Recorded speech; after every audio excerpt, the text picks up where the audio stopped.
Amados irmãos, amadas irmãs, nós vimos que o Senhor enviou 2 anjos para irem a Sodoma.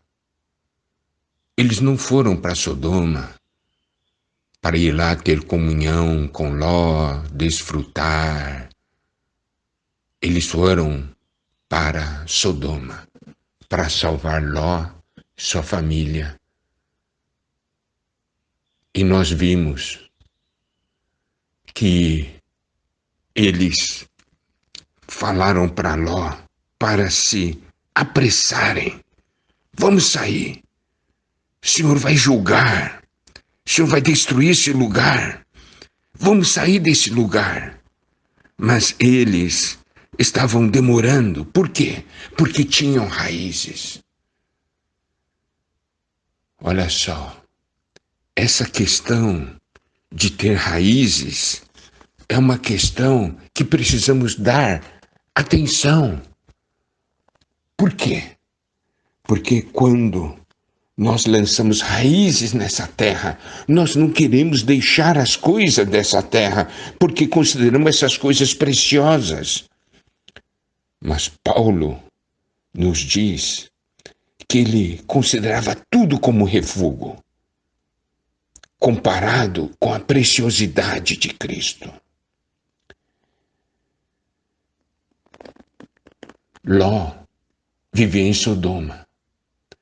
A palavra de Deus, 2 Pedro capítulo 2, versículos 6 a 8, e reduzindo a cinzas a cidade de Sodoma e Gomorra, ordenou-as à ruína completa, tendo-as posto como exemplo a quantos venham a viver impiamente, e livrou o justo Ló, afligido pelo procedimento libertino daqueles insubordinados, porque este justo, pelo que via e ouvia quando habitava entre eles, atormentava sua alma justa a cada dia por causa das obras iníquas daqueles.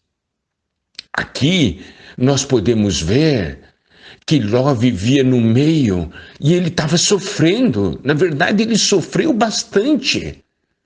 Ele sofreu bastante com aquela condição, porque ele via aquelas coisas que o povo cometia. Mas por que ele não saiu? Ele tinha que ter saído, dizer, eu não vou viver num ambiente desses.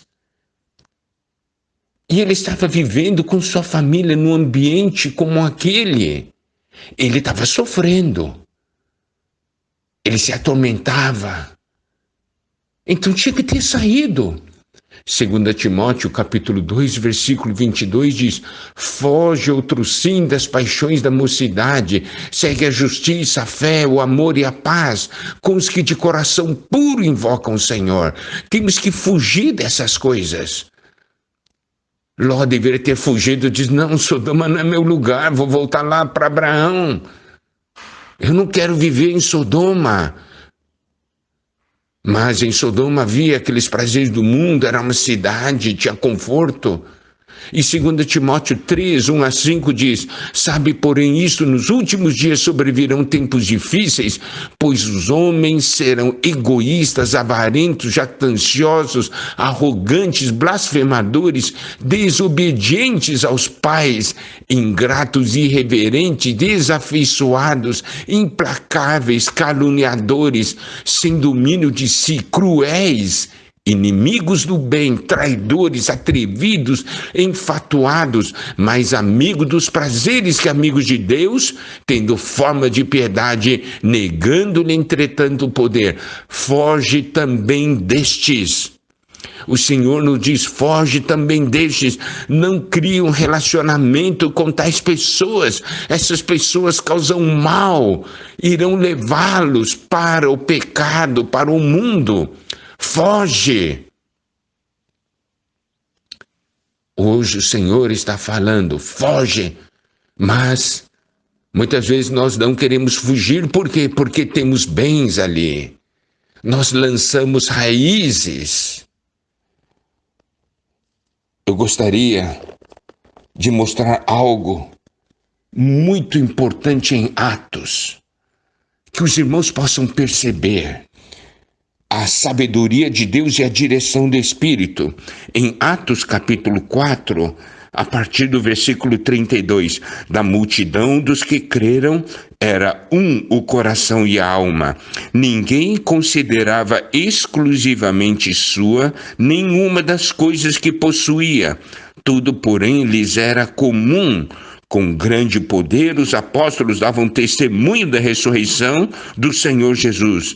E em todos eles havia abundante graça, pois nenhum necessitado havia entre eles, porquanto os que possuíam terras ou casas, vendendo-as, traziam os valores correspondentes e depositavam aos pés dos apóstolos. Então se distribuía a qualquer um à medida que alguém tinha necessidade. Olha só a sabedoria do Espírito. O Espírito estava operando e ninguém considerava algo como exclusivamente seu. Eles que fizeram? O Espírito tocou-os e eles foram vendendo terras e casas e traziam os valores aos pés dos apóstolos. Então, observe. Por que o Espírito fez isso? Porque o Espírito tocou no coração desses cristãos, desses nossos irmãos ali no início da vida da igreja, em Atos. O Senhor estava preparando para o futuro. E aí nós vamos ler Atos capítulo 8. Atos capítulo 8, versículo 1. Saulo consentia na sua morte. Naquele dia levantou-se grande perseguição contra a igreja em Jerusalém, e todos, exceto os apóstolos, foram dispersos pelas regiões da Judéia e Samaria. Olha só, começou a perseguição. E olha só, porque aqueles que possuíam bens já tinham vendido e ofertado, eles não tinham nada que os prendessem ali em Jerusalém. Por isso, eles foram para outros lugares. Se eles tivessem ainda seus terrenos, suas casas, eles permaneceriam ali porque tinham que guardar aqueles bens.